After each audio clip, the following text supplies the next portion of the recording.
binubuenas talaga itong si Kibuloy, mga boss chief amo, sir. Kahit po nasa pang 28 hanggang 38 po yung kinalalagyan ng kandidatura ni Kibuloy doon po sa mga survey, aba, binubuenas ho mga kababayan. Bakit?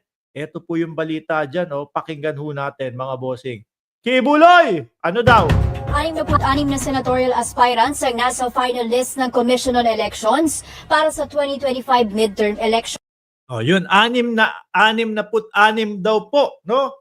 Mga kababayan, yung nakapasok para po sa pagtakbo ng senador. At isa nga po diyan, mga kababayan, walang iba kundi si Kabilang dyan ang tele-evangelist na si Apollo Kibuloy.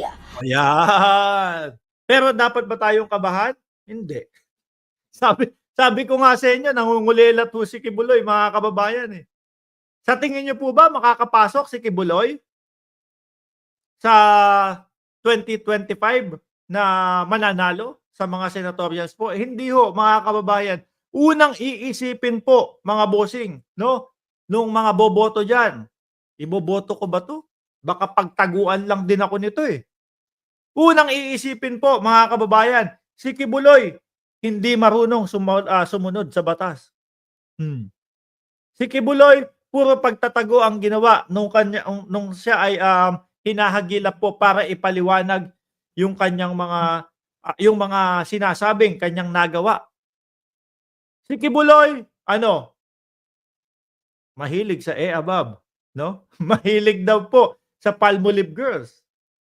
Pasok, sabi ni Vicente Tangke, pasok sa kulungan.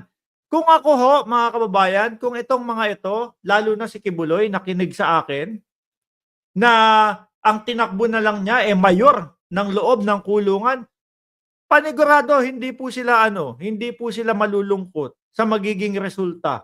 Bakit ho? Panalo yan, panigurado. Isang sabi pa lang po, no, ni Kibuloy, ako! Isang sabi lang ni Kibuloy, ako ay tatakbo ng mayor sa kulungan. Nako, ibibigay na po agad yan, mga kababayan. Sabi ni Ma'am Teresa Perona, nagpakalat na naman ang vlogger na showbiz about sinabi daw ni Karen Davila na binudol daw si Angara ng Romualdez Lisa. Fake news ang taga-showbiz. Sabi. Ay, hindi pa po natin nakikita yan. Ha? Oh. Tuloy natin yung balita. Ayon kay COMELEC Chairman George Garcia, natapos na ang initial list matapos alisin ang 117 nuisance candidates. Ayun, ang dami mga bossing. Ano po? Si Philip Salvador kaya nabilang sa nuisance candidate. Dapat yung mga alam na wala namang gagawin po sa Senado, ibilang na po sa nuisance. Kagaya ni Kibuloy, dapat hindi na pinapayagan to eh. Ako ho, naniniwala na dapat ipinupush nga yung sinasabi na batas na kapag ka merong mga kinakaharap po na mga kaso, lalo po mabibigat na kaso, kagaya po ng kinalalagyan ngayon ni Kibuloy, wag munang payagan.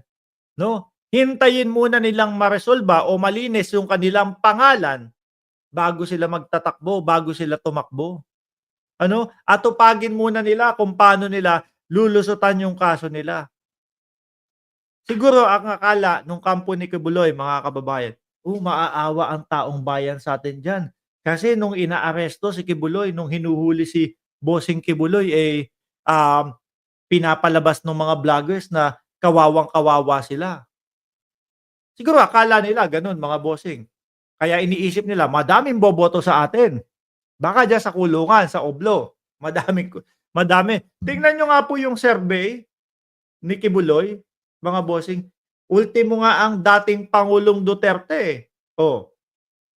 Kung sakali na tumakbo sa Kongreso, sa Senado, mukhang mahihirapan ding makalusot. Yung Baste, yung Pulong, sinubukan nila yan, no? Nakunin ang simpatya o malaman ang simpatya ng taong bayan kung kapag ka itong mga ito nagsitakbuhan ng Senado, okay ang mga mamamayang Pilipino sa kanila. Ano nakita? Wala. Negative, no? Hindi makakapasok, mahihirapan. Kibuloy pa kaya na alam ng sambayan ng Pilipino, madaming kaso? Sabi ni Shirley Fernandez, sunurin na ang paghuli sa mga vlogger ni Sara Dorobo. Nasampulan na yung isang vlogger niya kanina hinuli. Kasi ang daming mga nagpe-fake news diyan, eh, 'no? Porket hindi pinapansin, eh, yun sige arriba sa mga pagpe-fake news. Nandiyan si Ma'am Trixie Villa, ano sabi, "Kibuloy, paano kung sakaling manalo, eh, nakakulong? Paano makakapagsilbi?" Wala ho, mga kababayan, wala ho. Pero, Diyos ko naman, magsasayang lang kayo ng oras, kampo ni Kibuloy. Malabo pa sa tubig kanal yung inyong pinapangarap. Imposible yan.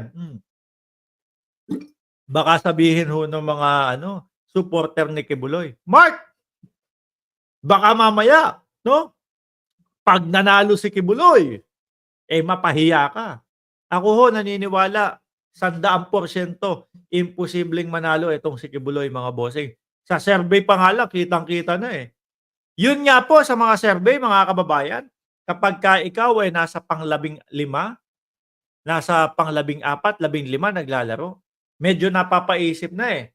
Talagang nagiging resulta po kapagka nagkabilangan na, yun pa din po ang kanilang resulta. Hirap na pong makaahon, eh. Eto pa kaya si Kibuloy, na negatibo ang tingin ng mamamayan ho.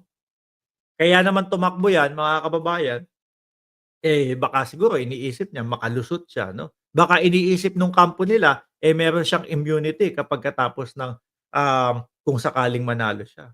Wala ho, diyan ka pa din sa loob.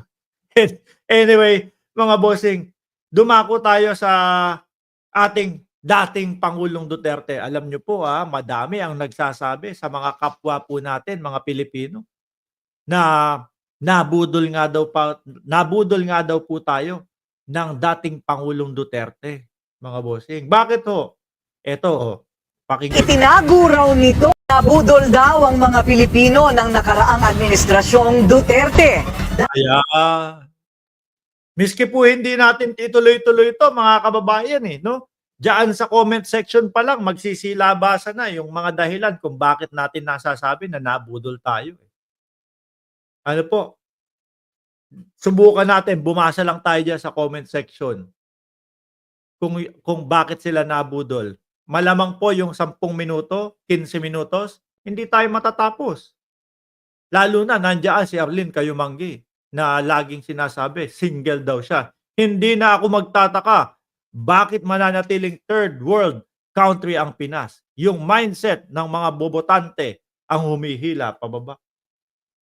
Huwag kang magulat. Si Kuya Will pasok sa number 5, di ba?